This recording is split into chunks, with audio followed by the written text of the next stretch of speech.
दुर्लभ है। भगवान कृष्ण कहते हैं, हे अर्जुन,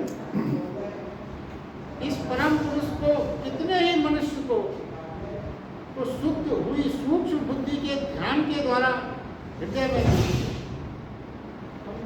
पुरुष मतलब परम पुरुष परमात्मा को हृदय में देखते तथा अन्य कितने ही ज्ञान योग के माध्यम से देखते।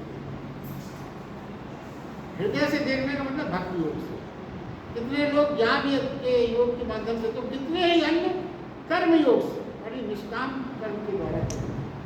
परंतु सबसे महत्वपूर्ण पक्ष है, परंतु इनसे दूसरे अर्थात जो मंद बुद्धि वाले पुरुष हैं, वे स्वयं न जानते हुए, स्वयं कुछ भी न जानते हुए दूसरों से अर्थात तत्व से जानने वाले पुरुषों से सुनकर ही उपासना करते, और वे सुनने को परायण हुए पुरुष भी मृत्यु रूप संसार सागर से निस्संदेह तर जाते हैं। हे अर्जुन, जो कुछ स्थावर जंगम वस्तुएं उत्पन्न होती है वो संपूर्ण को तू क्षेत्र क्षेत्र के संयोग से ही उत्पन्न हुआ था। अब देखिए, अब इसका विश्लेषण करें, तो अपने श्लोक का अर्थ। श्री कृष्ण भगवान कहते हैं, परम पुरुष की जो स्थिति है उस स्थिति को देखने हेतु बहुत से द्वार हैं। परम पुरुष तो एक ही है, मगर उसको देखने के लिए, उसको समझने के लिए, उसके पास पहुंचने के लिए कई मार्ग, जिससे उसके द्वारा पहुंचा जाए। तो प्रथम द्वार है, कुछ लोग शुद्ध हुई सूक्ष्म बुद्धि से ध्यान द्वारा हृदय से उसको देख पाते। अब देखिए, गीता की जो विशेषता है वो ये है, खाली बुद्धि नहीं कहा, शुद्ध हुई सूक्ष्म बुद्धि, यहीं पर समझने की आवश्यकता। बुद्धि से तो वो हमेशा कहते हैं, बुद्धि से तो जाने नहीं जा सकता। अब इन्होंने क्या जोड़ दिया, शुद्ध हुई पहला, दूसरा सूक्ष्म। अब जरा हम ये समझें कि बुद्धि को सूक्ष्म और शुद्ध, बुद्धि में और सूक्ष्म बुद्धि की प्रक्रिया को समझना होगा। ये क्या मतलब है, सूक्ष्म और शुद्ध बुद्धि से क्या तात्पर्य बताना चाहिए, किस बुद्धि को हम सूक्ष्म कहेंगे, किस बुद्धि को शुद्ध कहेंगे। तो पहले तो ये समझे, बुद्धि तो सबके पास है, कोई ऐसा प्राणी नहीं है जो ये क्लेम कर दे कि हमारे पास बुद्धि नहीं, हो या ना हो वो तो एक अलग बात है, मगर सबको ये है बुद्धि तो है हमारी। देखिए, बुद्धि है वो माना जाता है, मगर आप ईमानदारी से अगर समझें तो सामान्यतः हमारी बुद्धि स्थूल विषयों से ही जुड़ी है, स्थूल विषय से। इस प्रकार बुद्धि भी स्थूल हो जाएगी, जिस चीज से आप अपनी बुद्धि को जोड़ेंगे वो उसी तरह की हो जाएगी। तो देखिए क्या है, स्थूल बुद्धि से क्या मतलब है, स्थूल चीजों से जोड़ने का क्या मतलब है। हमारी बुद्धि अधिकतर काम से या अन्य संसारिक वस्तुओं के चिंतन में अधिकांशतः जुड़ी है। हमारी सारी बुद्धि इसी बात पे है, या तो काम वासना में बुद्धि जुड़ जाती है, या संसारिक वस्तुओं में, ये प्राप्त करना है, ये लेना है, वो करना है, ये जोड़ना है, यहाँ ये कैसे मिलेगा, वो कैसे मिलेगा, इसी में तो हम सारी बुद्धि लगाते हैं। ये प्लांट की रजिस्ट्री हो पा रही है तो कैसे किरण लगाएं, किसको कहें, कैसे रेट कम कराएं, ये सारी बुद्धि का उपयोग इसी बात में होगा। तो क्या है, और उसके बाद क्या है, दूसरा चिंतन हमारा रहता है कि हम शरीर के बारे में जानना चाहिए, कैसे हमारा शरीर बलिष्ठ हो जाए, कैसे शरीर को कैसे काले हैं तो गोरे हो जाए, गोरे हैं तो सुंदर और नामी, इसी में सब चिंतन। तो क्या होता है कि फिर आप शरीर से सोचने से बुद्धि क्या है, स्थूल हो जाती है, उसके साथ तादात्म्य हो जाती है, उसी के साथ जुड़ जाएगी। जैसे आप सोचोगे उसी के साथ जुड़ जाएगी। हम धन, मकान, कार, जायदाद जो सब स्थूल है, उन्हीं के बारे में सारा जीवन सोचते रहते हैं। तो क्या है, यहाँ तक देखिए, समझिए, चोर की बुद्धि चोर ऐसी हो जाएगी, क्योंकि वो हमेशा चोरी के बारे में सोचेगा, कैसे तिलक लगाना। कंजूस की बुद्धि कंजूस ऐसी हो जाएगी, वो हमेशा इसी प्लानिंग में रहेगा, कैसे बचाना है, क्या करना। ये सब व्यवहारिक बातें हैं, इस तरह ध्यान नहीं जाता कि इसमें क्या सोचना। मतलब भगवान कुछ कह रहे हैं, नहीं, इस पर चिंतन करो। हत्या करने वाले की भी बुद्धि हत्या में बढ़ जाती है। वो हमेशा एक प्राणी करता है कैसे मारना है, कैसे करना।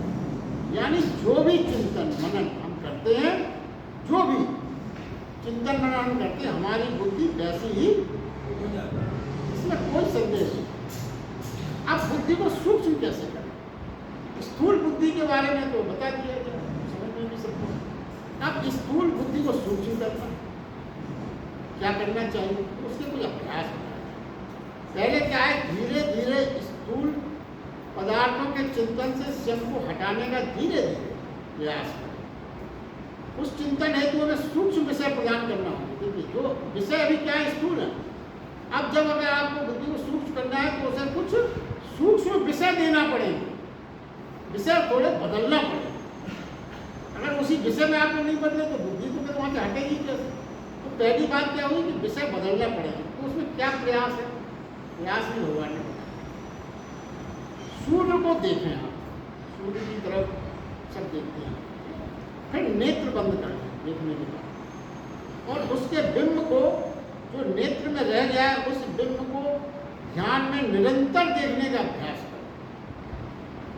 सूर्य को आपने देखा, उसका बिंब एक आपने देखा, आंख बंद की और उस बिंब को आपने अंदर महसूस किया, जैसे वो बिंब आपके मस्तिष्क में उभर आया, बन गया। तो उस बिंब पर ध्यान करें, निरंतर अभ्यास करें, निरंतर। क्योंकि ये सब प्रक्रिया धीरे धीरे होगी। आप सोचेंगे कोई जादू से हो जाएगी, ना। बुद्धि को सूक्ष्म करने के लिए लंबा अभ्यास करना पड़ेगा, क्योंकि स्थूल का अभ्यास हमारा बहुत मुश्किल है। तो जो आदत जितनी गहरी हो जाती है उतना ही उसको छोड़ने में बहुत अभ्यास करना पड़ता है। तो कहते हैं अभ्यास करें। अगर ऐसा आप निरंतर करेंगे तो वो कहते हैं धीरे धीरे बिंब का सूर्य लंबे समय तक टिका रहेगा। धीरे धीरे वो जो बिंब है आपका सूर्य का, पहले कुछ देर टिकेगा, फिर और टिकेगा, फिर और टिकेगा, फिर आप देखोगे वो लंबे समय तक टिकने लगेगा। एक तरीका, उसमें बुद्धि सूक्ष्म होगी। ये मतलब पहले अभ्यास करने की बात थी। और दूसरा वो क्या कहते हैं, कान से आपको बहुत सी आवाज़ें सुनाई पड़ रही हैं तरह तरह। वो कहते हैं कान बंद कर लें पूरी तरह से, बाहर की आवाज़ दोनों हाथ लगा के आप बंद कर लें, और फिर कान बंद करने के बाद भीतर की सूक्ष्म आवाज़ को धीरे धीरे सुनने का ध्यान रखें। दोनों कान बंद कर लें और फिर धीरे धीरे अंदर की आवाज़ सुनने को करें आप। अगर आप ये अभ्यास करेंगे तो वो कहते हैं कि नया जगत प्रकट होने लगेगा भीतर। एक ध्यान रहे कि सूक्ष्म से सूक्ष्म को सुने। जो आवाज़ धीरे से, जब बाहर की आवाज़ बंद हो जाएगी तो धीरे धीरे आपको ऐसा लगेगा कि अंदर से कोई आवाज़ उठ रही है, आ रही है। उस सूक्ष्म से सूक्ष्म को भी, उस ध्वनि को पकड़ने का प्रयास करें। धीरे धीरे आपकी बुद्धि सूक्ष्म होने लगेगी। ये बताया, ये अभ्यास करने को विचारें। देखिए आजकल क्या है, थोड़ा ये विचार कर लें। सूक्ष्म शिक्षा आज जितनी भी उच्चतम शिक्षा लोगों को मिल रही है वो मात्र स्मृति, यादगार जानकारियों के लिए है। बुद्धि की सूक्ष्मता पर यानी बुद्धिमत्ता विलीन है। बुद्धि की सूक्ष्मता का कोई अभ्यास नहीं किया जाता। ज़्यादातर जानकारियाँ या स्थूल चीज़ों के बारे में पढ़ाया जाता है, क्योंकि बुद्धिमत्ता उपलब्ध होने के लिए सूक्ष्म बुद्धि आपके पास है। मगर क्या है, बुद्धिमत्ता उपलब्ध अगर आपकी है, सूक्ष्म बुद्धि आपके पास है, कई बार उसको परखा गया। बुद्धिमत्ता, देखिए एक बात जो अपन ने हमेशा जीवन में अनुभव की है, बिल्कुल अनपढ़ के पास भी सूक्ष्म बुद्धि हो सकती है, बिल्कुल अनपढ़, और उसकी अपेक्षा जो पीएचडी किए हुए हैं, डीफिल किए हुए हैं, उनके पास हो सकता सूक्ष्म बुद्धि 0। ये एक व्यवहारिक बात है। कई अनपढ़, उनके पास सूक्ष्म बुद्धि बहुत तेज हो सकती है। और अगर आप उसका उदाहरण अपने जीवन में, अपने सबको पता है इतिहास में, कबीरदास जी साहब बिना पढ़ा लिखा कोई नहीं था, मगर उनको परम ज्ञानी कैसे होता है? कोई पढ़े लिखे नहीं थे, कोई उन्होंने पीएचडी शिक्षा, तो वो ये बता रहे हैं कि पीएचडी आप हो तो आपके पास स्थूल बुद्धि हो सकती, सूक्ष्म बुद्धि आपकी 0 हो सकती है। और बिल्कुल ना पढ़े हो, कबीरदास जैसे को परम ज्ञानी हो रहे, तो वो सूक्ष्म बुद्धि की बात है। भीतर सब सूक्ष्म है और बाहर सब स्थूल है। बड़ा स्पष्ट है, कोई डिफरेंट बट नहीं है। तो क्या है, भीतर सब सूक्ष्म है, बाहर सब स्थूल है। भीतर का अनुभव सूक्ष्म बुद्धि से ही होगा, स्थूल बुद्धि से भीतर का अनुभव आप नहीं कर सकते। तो जब भीतर के अनुभव का प्रयास करेंगे तो बुद्धि सूक्ष्म हो जाएगी, क्योंकि भीतर जो भी आप प्रयास करेंगे वो सूक्ष्म बुद्धि से ही होगा। सूक्ष्म बुद्धि आपकी अपने आप हो जाएगी। इस सूक्ष्म बुद्धि को, जो ये सूक्ष्म बुद्धि आपकी पैदा हुई, हृदय की तरफ यदि आपने मोड़ा तो ध्यान पूर्वक चिंतन से हृदय रूपी मंदिर में परमात्मा को उपलब्ध हो। यदि आपने सूक्ष्म चिंतन को अपने हृदय की तरफ मोड़ा, आगे क्या उन्होंने कहा है, देखिए, अन्य उसे ज्ञान योग द्वारा देखते हैं। ये तो हृदय की ओर मोड़ना हो गया, तो क्या हो गया, भक्ति मार्ग। जब आपने इस चिंतन को सूक्ष्म हृदय की ओर मोड़ा तो इसको कहा गया भक्ति मार्ग।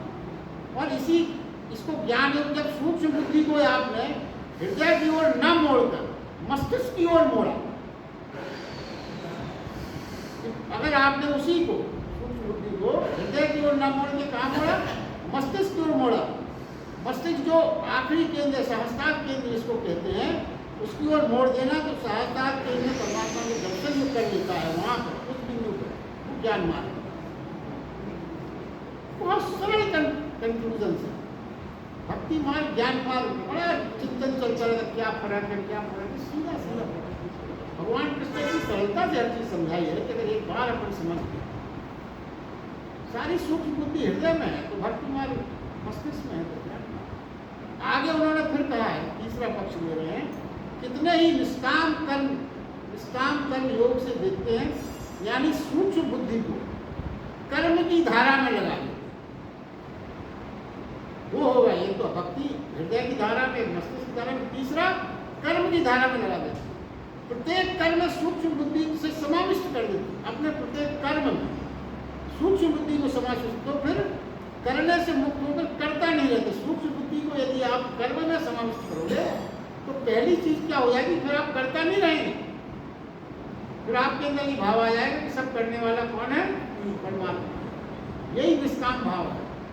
अगर ऐसा आपने कर पाया तो फिर वो क्या कहलाएगा, वो कर्मयोग। कर्मयोग खाली काम करने को नहीं कहेगा। कर्मयोग का मतलब है काम तो हम कर रहे हैं, मगर करता कौन है, किसकी मर्जी से हो रहा है, हम खाली उसकी आदेश का निमित्त मात्र होकर पालन हमसे करवा हो रहा है। अब यही तीन मार्ग है जो अपन ने अभी तक समझे, भक्ति मार्ग, ज्ञान मार्ग और कर्मयोग। भक्ति योग, ज्ञान योग और कर्मयोग, अभी तक की सारा विश्लेषण गीता का इसी पे चलता है। अब बुद्धि तो एक ही है, उपकरण एक ही है, उसे हृदय की ओर मोड़ दें तो भक्ति, मस्तिष्क की ओर मोड़ दें तो ज्ञान, और कर्म की ओर मोड़ दें तो कर्मयोग। यह प्रक्रिया जब चलती है तो आपने देखा, कोई मीरा हो जाता है, तो कोई महावीर हो जाता है, कोई बुद्ध हो जाता है, कोई ईसा मसीह हो जाता है। ईसा मसीह जो उनका सिद्धांत है कर्मयोग पे आधारित है। ईसाई धर्म को कर्म की प्रधानता है, सेवा प्रधानता है, तो कर्मयोग को जो फॉलोअर्स माना जाता है। अब कहा क्या, देखिए आगे फिर वो फिर भगवान कहते हैं ये तीन में है, तो तीन के बाद कुछ लोग बचेंगे ना, हर कोई नहीं कर सकता, क्योंकि ये भक्ति दो मार्ग, भक्ति योग अपनाना, ज्ञान योग अपनाना, कर्म योग अपनाना, ये इसके बाद भी बहुत से लोग शेष रहेंगे कुछ नहीं अपना पाए। उनको क्या छोड़ दिया जाए, वो कहीं ना कुछ ना करें, बेकार ना। यही गीता की विशेषता। इसीलिए गीता के बारे में कहा गया सबके लिए कुछ ना कुछ। क्या कहते हैं, देखिए आप समझे, जो मंद बुद्धि वाले पुरुष, उस श्रेणी में आप रखना चाहें तो रख कर, ना रखना चाहें ना रखें, आपकी मर्जी है, हम तो रखते हैं। अब मैं इसलिए नहीं कह सकता, हो सकता आप न रखना चाहे तो आप कैसे तो वो कहते हैं जो मंद बुद्धि वाले पुरुष हैं, स्वयं ना जानकर तत्व से जानने वाले पुरुषों को, स्वयं नहीं जान पा रहे मगर तत्व से जानने वाले पुरुषों को सुनकर परायण होकर मृत्यु रूपी संसार से तर जाए। जो परायण हुए, जो तत्व से जिन्होंने जाना है, उनको आप सुन लो, परायण हो जाओ उनको, तो भी आपको वो मार्ग जो है मुक्ति का मार्ग मिल सकता है। अब अब देखिए, भगवान ये समझते हैं कि भक्ति, ज्ञान और निष्काम भाव का योग जीवन पुरुष ही साध पाते हैं और जीवन का चाहे। अधिकांश तो सामान्य प्राणी हैं, वो क्या करें, कैसे पा सकें। हम और आप जैसे अधिकांश लोग ये मार्ग बताए। वो मार्ग क्या है? जिन्होंने जाना है, फिर से रिपीट करते हैं, जिन्होंने जाना है उनकी बात सुने, उनकी बात सुन लें। जिन्होंने जाना है, सुनकर उसके परायण हो जाए, डूब जाए। देखिए, सुनने में भी अब शर्तें लगी हैं। उनके परायण हो जाए जो सुना रहे, उसमें डूब जाए, उसमें लीन हो जाए, उनमें उनकी उपासना का जन्म हो जाए। उपासना मतलब पास बैठने में तो है, तो वह मृत्यु की संसार से तर जाते हैं। ये चौथा मार्ग जिनका होगा, जिनके लिए ये चौथा मार्ग है, उनके लिए गुरु होने का मार्ग, गुरु बनना। क्योंकि कोई तो मार्ग दिखाएगा, उसी की तो आप सुनोगे। शास्त्रों का अर्थ भी गुरु से जानना ही होता है। शास्त्रों से भी आपने कुछ जाना तो आपने शास्त्र को गुरु मान लिया। उनके पास मार्ग क्या होगा? अगर आप ऐसा करें तो उनके पास बैठना होगा, उपासना के भाव से करना। देखिए क्या है, पास बैठकर सुनना ही उपासना है। किसी को सुनना है तो पास बैठना पड़ेगा, तो पास बैठना ही उपासना है। पास बैठना ये शब्द बहुत कीमती है। अब देखिए, पास बैठना ये भी बड़ा कीमती रहस्यपूर्ण शब्द है। खाली पास बैठने का भी ऐसा नहीं है, पास बैठे। उपासना से जो उसमें कोई जीवंत अनुभव, उसे सुनना। देखिए क्या है, वो इसके बाद फिर से कहते हैं कि सुनना बहुत कठिन है। जो अपन कह रहे हैं ना, हमने सुन लिया ना, कितने रहस्य छिपे हुए हैं जीवन में। वो कहते हैं सुनना बहुत कठिन है। पास बैठने की पात्रता बनानी होती है। पात्रता कैसे होगी? यानी जरा सा भी अहंकार होगा तो पास बैठकर भी आप दूर बनेंगे। ये है विशेषता। जरा सा भी अहंकार होगा अगर आपके अंदर सुनने में, तो पास बैठकर भी दूरी बनी रहेगी। क्या मतलब होगा? गुरु के पास बैठना होगा तो अहंकार शून्यता चाहिए। नदी घड़े के पास नहीं आती, नदी घड़े के पास नहीं आती, घड़े को ही नदी के पास जाना होता है। फिर क्या होता है? झुकना पड़ता है जल भरने के लिए। और कोई धनी व्यक्ति यदि अकड़ा रहे, मैं तो हजारों रुपये खर्च कर दूंगा, नदी आवे और मेरा घड़ा भर दे, तो ये नहीं हो सकता। नहीं हो सकता, कितना भी आप धनवान क्यों ना हो। आप ये चाहें कि आए नदी आए, हम आपको रुपये खर्च कर रहे हैं, आए हमारे घड़े को भरते। धनी प्राणी, देखिए इसको जो उदाहरण दिया गया, क्यों दिया गया उसको समझें। धनी प्राणी यदि गुरु से ज्ञान खरीदना जो चाहता है वो नहीं मिल सकता। कई लोगों के मन में रहता है गुरु जी की सेवा की जा रहे हैं, गुरु जी 1000, 2000, 1 लाख, तो सोचते हैं हमने चढ़ा दिए, गुरु जी को दे दिया, गुरु जी का ज्ञान हमें मिल जाएगा। ऐसा नहीं है। तो बड़ी गलत फहमी में कुछ लोग रहते हैं, हमने गुरु जी को पैसे दे दिए। सुनने से पहले क्या चाहिए? जब आप सुनने जाते तो क्या भाव होना चाहिए? विनम्रता, निरहंकारता, मतलब अहंकार शून्यता का भाव, सीखने की तैयारी, सीखने की उत्सुकता, सीखने में बाधा न डालना। फिर सुने, सीखने में बाधा न डालना। बाधा का मतलब ये है कि जब आप सुनते हैं तो क्या होता है? ज़्यादातर लोग, अधिकांश है, जब आप सुनते हैं तो सुनते कम है, विचारते ज़्यादा है कि क्या कमी में खोजते रहते हैं, कब इससे मैं प्रश्न पूछता हूँ। अपने अहंकार के कारण ऐसे सुनने वालों को कोई कुछ न बोले। कई लोग सिर्फ इसलिए सुनते हैं, कुछ ऐसा निकालूं इसके सुनने में, वो सुनते उनते कुछ नहीं है। ऐसी चीज़ को पकड़ूं प्रश्न जो मैं दाग दूँ तो चौंक जाए सुनाने वाला था, ये भाई ये क्या पूछ लिया, घबरा जाए मेरे प्रश्न। ये सब व्यर्थ। जब आपने देखा, अनुभव किया होगा, बहुत से ऐसे लोग मिल जाते हैं 80-90%। तो बस उनका काम ही यही है, सुनने में कुछ नहीं रहे। वो तो अपने क्यों, वो ये चाहते हैं कि गुरु जी भी हमें माने मैं कुछ हूँ, और जो सुन रहा है वो भी जाने कि मैं भी कुछ हूँ, मैं भी ज्ञानी हूँ। तो वो करते रहे, उन्हें मिलने वाला नियम है। तो चौथे मार्ग पर बैठना, मौन होना, प्रतीक्षा करना, धैर्य रखना होगा और गुरु की तलाश करना। बहुत छोटी छोटी बातें हैं, मगर इसमें क्या है, जब अपन सुनते हैं ना तो लगता है सच्चाई तो यही है। अब आप बैठे हैं कुछ ना कुछ बीच में ना मतलब की बात शुरू कर दिया आपने। कई लोगों की आदत ये होती है कि आप अगर कोई उन्हें कोई चीज़ दृष्टांत सुना रहे हैं कि मैंने तो यहाँ तक देखा है तो किसी की अगर फ्रैक्चर हो गया तो उसने पता चला तो वो ये सुनाता है आपका क्या फ्रैक्चर, फ्रैक्चर तो हमारा हुआ था इतना बड़ा। अरे उसमें भी उनको हेट ही है, चलो फ्रैक्चर भी इससे मुझे ज़्यादा बताना पड़ा, मेरी हड्डी ज़्यादा सख्त टूटी थी, ये भाव है। पर उसमें भी अपना उसमें भी अपन क्या है, आदमी किसी के पीछे नहीं रहना चाहता, वो चाहता है नंबर उससे नंबर हम आगे आगे हम खड़े हो, उसको पीछा खड़ा कर ले, भले उसकी हड्डी टूटी तो हम 2 तोड़ लेंगे और आगे खड़ा। ये तो मनुष्य की मनोवृत्ति है। ऐसे में क्या भगवान मिलेगा, क्या मानसिक शांति मिलेगी, ये सब बातें फिर कहीं ना कहीं असंभव है। तो देखिए आगे वो फिर क्या कहते हैं कि जो कुछ भी स्थावर वस्तुएं हैं संसार में उत्पन्न हुई है, तो संपूर्ण क्षेत्र और क्षेत्र के संयोग से उत्पन्न हुआ है। जो कुछ भी जीवात्मा जो कुछ भी है वो क्षेत्र और क्षेत्र के संयोग से उत्पन्न हुआ। तो क्षेत्र और क्षेत्र की बात भगवान कृष्ण बार बार कह रहे हैं।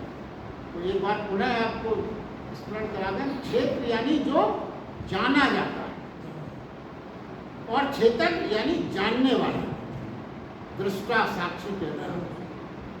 जानने वाला क्षेत्र, जो जानना है जो जाना जाता है वो क्षेत्र। तो बाहर देखिए अब क्या है, बाहर चारों ओर क्या फैला हुआ है, क्षेत्र बड़ा स्पष्ट, बाहर क्षेत्र फैला हुआ, क्षेत्र के भीतर बैठा है। शरीर से ही आप कल्पना कर सकते हैं, बाहर सब शरीर है वो क्षेत्र है और जो भीतर बैठा है वो क्षेत्र है।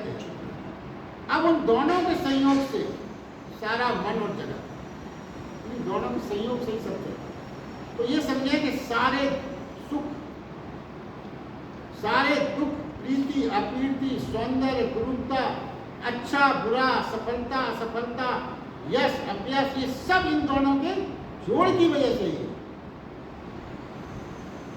अगर जोड़ ना हो तो शरीर का क्या अपयश, क्या अपमान, अरे आत्मा का संयोग टूट जाए फिर क्या है, फिर आप कितना भी अपमान करते हो, घंटे मारो चाहे गाली दो, उसको शरीर को फिर व्यक्त करेगा, जो कुछ भी है जो भी अनुभव जिस चीज का भी होता है वो मात्र इसलिए है कि उन दोनों का संयोग, इसलिए। और इन दोनों के जोड़ में देखिए, इन दोनों के जोड़ में एक विशेषता है जो अपन ने कल ही चर्चा की थी, पुरुष ही अपनी भावना को जोड़ता है। वो जो चारों तरफ है वो तो कुछ लेना देना नहीं है, जो पुरुष है वही अपनी उन चीजों से अपने आप को जोड़ता है। प्रकृति के पास कोई भावना नहीं होती, कोई भावना नहीं। जैसे कल अपन ने कहा मकान के पास कोई भावना नहीं होती, आप ही रोते हो अगर गिर गया, वो कभी नहीं रोता, आप रहो चाहे ना रहो, कोई रहे तो कोई मतलब, कोई भावना नहीं है। यदि तू अपनी भावनाओं को खींच ले, जो भावनाएं अपन जोड़ते हैं तो खींच ले तो ये जोड़ टूट जाएगा। भाई आप ही ने जोड़ा, आप अगर उन भावनाओं को खींच ले तो वो चीज तोड़ जाएगी। फिर तू अपनी भावनाओं को करना बंद कर दे तो तेरी परम मुक्ति है। जो कुछ भी झंझट है इसीलिए तो है कि हम सारी चीजों से अपन को जोड़ लिया, इससे जोड़ लिया, उससे जोड़ लिया, जायदाद से, खेत से, मकान से, प्लाट से, दिन रात उसी में देखते रहते हैं किसी ने कब्जा तो नहीं कर लिया, न पा रहे हैं पटवारी से हो गया, कितना दवा तो नहीं दिया, यही झंझट में पड़े। कहते हैं तू इससे अपने आप को भावना से खींच ले, बंद कर ले चीजों से, तो तेरी फिर परम मुक्ति है। कोई और उसमें है ही नहीं, बात ही नहीं। देखिए आगे भगवान ये कहते हैं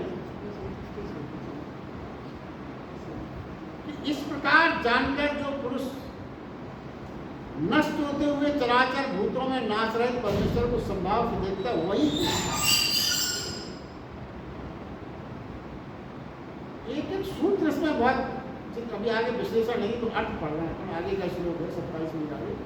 क्योंकि युवा पुरुष सब में संभाव से स्थित हुए, सब में संभाव से स्थित हुए परमेश्वर को समान देखता हुआ अपने द्वारा नष्ट नहीं करता है, वह परम गति को प्राप्त।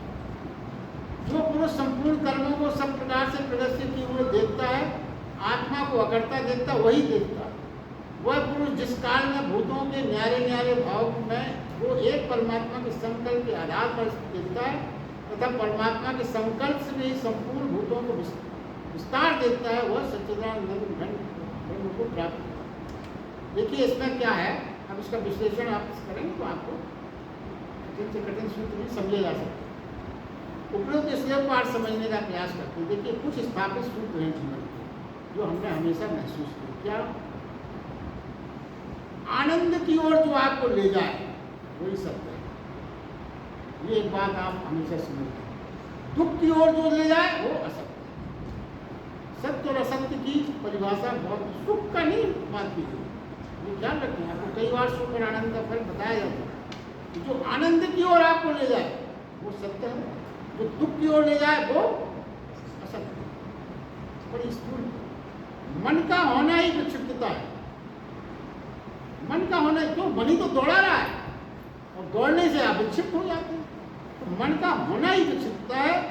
जब मन मालिक होता है और मन से मुक्त होना ही विमुक्त होता है। जब तक मन मालिक है आप बंधन में, जिस दिन मन से आप मुक्त हुए तो विमुक्त हो मन का। जिस दिन मतलब क्या हुआ, मन अगर मन मालिक नहीं रहा तो फिर कौन मालिक होगा? आप खुद मालिक। जिस दिन आप स्वयं अपने मालिक हो गए बस फिर आपको विमुक्ता है। आध्यात्म से गुजरे बिना कोई स्वस्थ नहीं हो सकता, मानसिक रूप से कोई स्वस्थ नहीं हो सकता। यदि वो आध्यात्मिक सिद्धांतों को जैसे नहीं सकता। देखिए है क्या, संसार परिवर्तनशील है, इसमें कोई भ्रम नहीं है।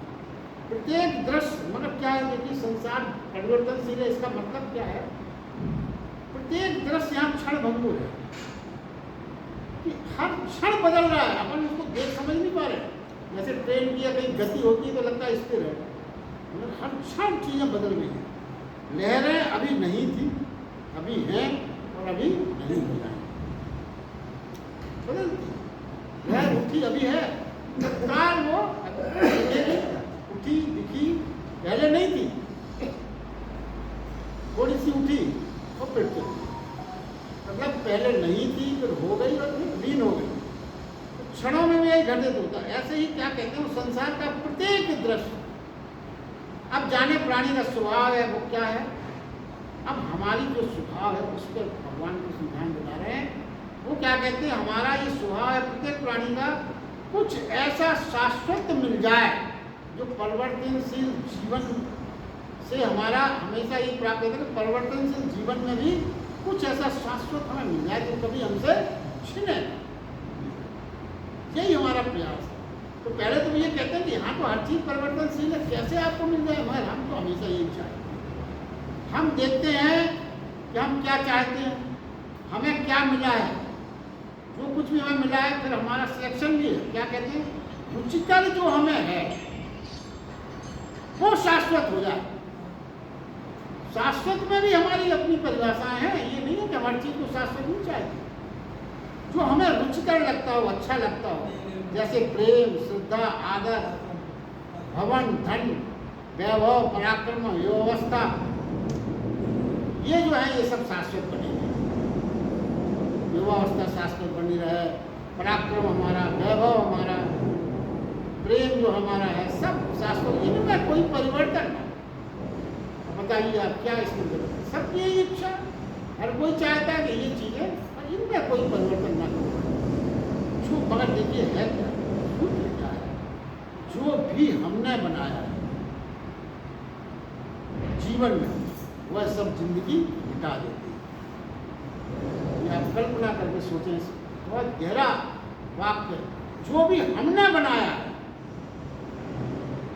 इस संसार में आकर, जो भी कुछ भी बनाया, प्रेम हो, मकान हो, घर हो, संबंध हो, जो कुछ भी हमने बनाया है जीवन में वह सब जिंदगी मिटा देती है। कुछ नहीं बचता, सब राख हो जाता है।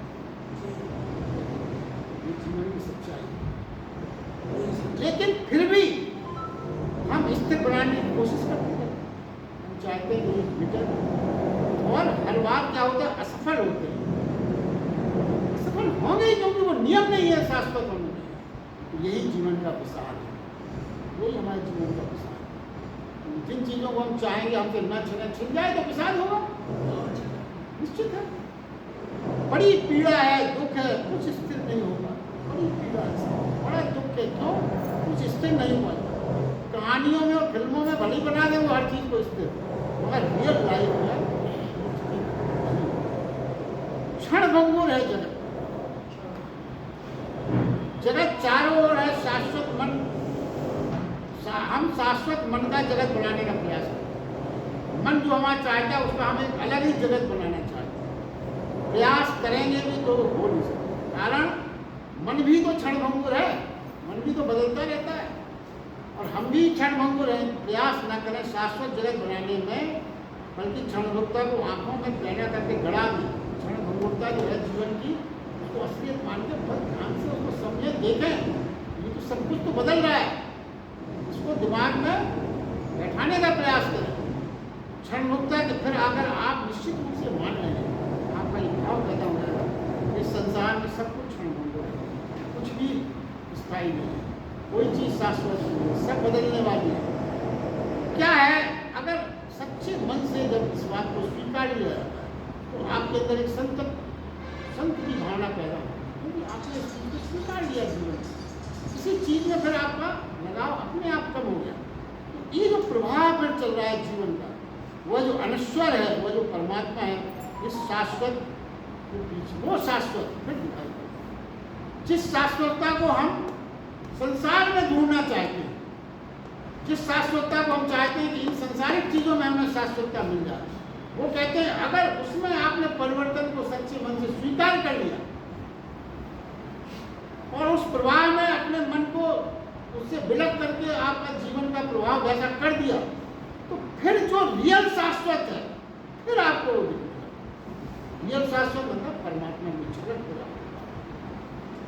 जिस शाश्वत को आप संसारिक चीजों के प्रयोग भूल रहे हैं, उसकी प्राप्ति आपको इस संसार की परिवर्तनशील को दिल से स्वीकार करने के बाद आपके उसके दर्शन हो सकते हैं। तो भगवान कृष्ण कहते हैं जो पुरुष नष्ट होते हुए सब चराचर भूतों में, नष्ट होते हुए, परिवर्तन का मतलब सब चीजें नष्ट होती, नाश रहित परमात्मा को संभाव से स्थित देखता है। जो देखिए फिर से समझिए, जो पुरुष नष्ट होते हुए सब चराचर भूतों में नाश रहित परमेश्वर को संभाव से स्थित देख पाता है, वही देखता है, बाकी कोई नहीं देखता। ये जो शुरू में इस श्लोक में आया था, इसका मतलब ये जो सब पुरुषों में नष्ट होते, सब चराचर भूतों में नाश रहित सब नष्ट हो रहा है। जब आप ये स्वीकार कर लोगे सब नष्ट हो रहा है, तो फिर आपको नाश रहित का आभास होगा और वो नाश रहित परमेश्वर है। तो अगर आप उसको देख पाए तभी आप देखते हो, वरना देखना आपका नहीं होगा। वो कहते हैं जन्म स्वयं एक लहर है और मृत्यु में क्या है, वो लहर गिर जाती है। नहीं तो है, जिससे लहर बनी थी, जिससे लहर बनी थी समुद्र से, उसी में लीन हो जाती। जो सागर था वह जन्म के पहले भी था, मृत्यु के बाद भी होगा, वो हमें दिखाई नहीं पड़ता। हमारा जीवन कहाँ से आया, कहाँ चला गया, वो हमें दिखाई नहीं पड़ता। देखिए जन्म दिखता है, मृत्यु भी दिखती है, पर उनके भीतर जो छिपा जीवन है वो नहीं दिखता। जीवन पहले भी था और बाद में भी हुआ, वो नहीं दिखता। जन्म और मृत्यु घटनाएं दिखती हैं, वह जीवन नहीं दिखता। वो तो आया गया चला गया, कुछ पता नहीं चलता। क्यों? वह जो न पैदा होता है न नष्ट होता है, उसे देखने में हम इसको जो न पैदा होता है न नष्ट होता है, हमारी आंखें नहीं देख पाती। तो जन्म और जीवन के भीतर, तो जन्म और जीवन के भीतर परम जीवन देख पाए भगवान कृष्ण कहते हैं, तो ही तुम्हारे पास नेत्र है, मैं मानूंगा। देखिए फिर से समझिए इसको, वो कहते हैं जो जन्म और जीवन के भीतर, जन्म और जीवन के भीतर परम जीवन को जो देख पाता है, कृष्ण कहते हैं तो ही तुम्हारे पास नेत्र है। तो जो परिवर्तनशील है, वो परिवर्तनशील है सारा जगत, उसमें शाश्वत देख ले। जहाँ सब बदल रहा है वहाँ उसे देख ले जो कभी नहीं बदलता, तो ही आप आत्मा हैं। बड़ी सूक्ष्म बातें हैं, मगर अगर आप ध्यान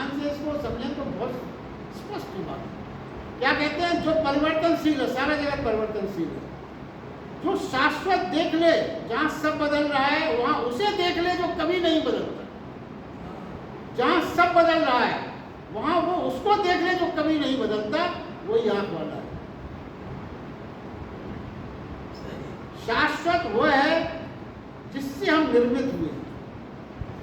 जो शाश्वत हम बनाते हैं, देखिए शाश्वत वो है जिससे हम निर्मित हुए। हम जो शाश्वत हम बनाते हैं वो झूठा है और वो बिखरेगा।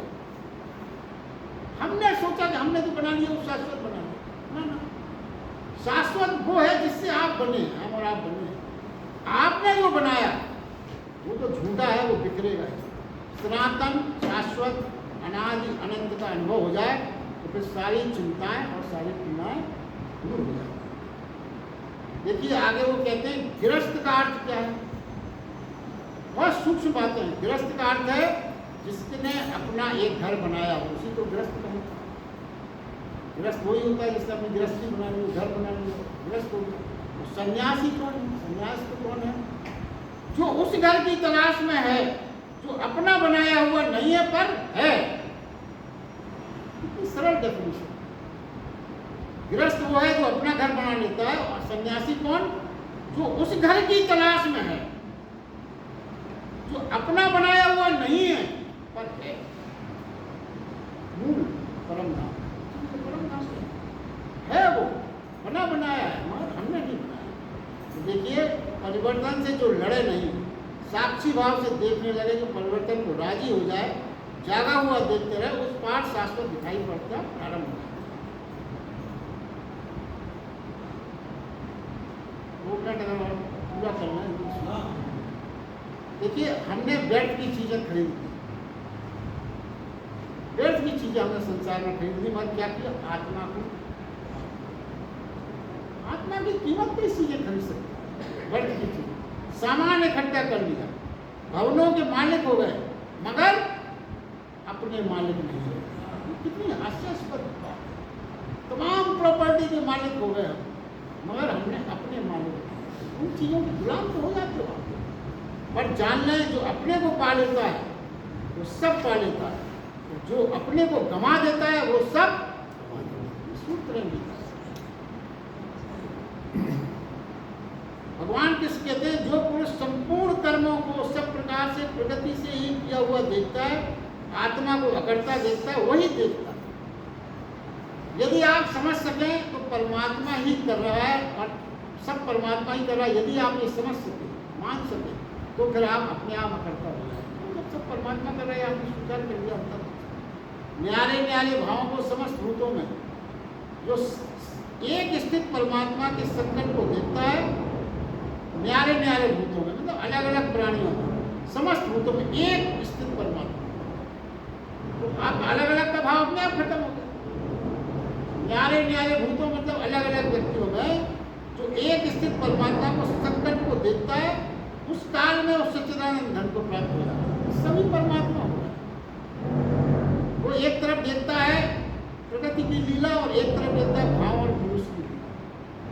एक तरफ तो सारी संसार की लीला को देखता है और दूसरी तरफ वो क्या देखता है? भावों की, पुरुष की लीला। फिर दोनों के पीछे वो धीरे से सरक जाता है। तीसरा बिंदु यानी साक्षी होता है। साक्षी होने का जो है सच्चिदानंद अनुभव। देखिए जो कुछ भी काम चल रहा है, कृतत्व प्रगति का है और भोगत्व पुरुष का। प्रगति तो अपनी कल अपन ने समझा था, जितनी भी प्रगति तो कृतत्व जो कुछ भी है वो प्रगति का है, मगर भोग कौन रहा है? पुरुष भोग रहा है। दोनों, इन दोनों भोगने और प्रगति के बीच में जो है, दोनों के बीच में साक्षी जो हो जाता है, जो ना भोगता है ना करता है, उस साक्षी की खोज पाए तो आपको नेत्र उत्तर हो जाएगा, उसी के दर्शन हो सके। वही उसी को नेत्र वाला कहा, जो साक्षी हो जाए। एक तरफ तो आप भोगता है जो भोग रहा है, एक तरफ प्रगति है जो निष्पक्ष है, आप उसको भोग रहे हैं। एक तीसरा साक्षी भाव भी हो जाए उन दोनों के बीच में, जो दोनों को ये करता हुआ देख रहे हैं। तो वो साक्षी भाव यदि आपको पैदा हो गया तभी आप नेत्र वाले ईश्वरी भाव होते हैं।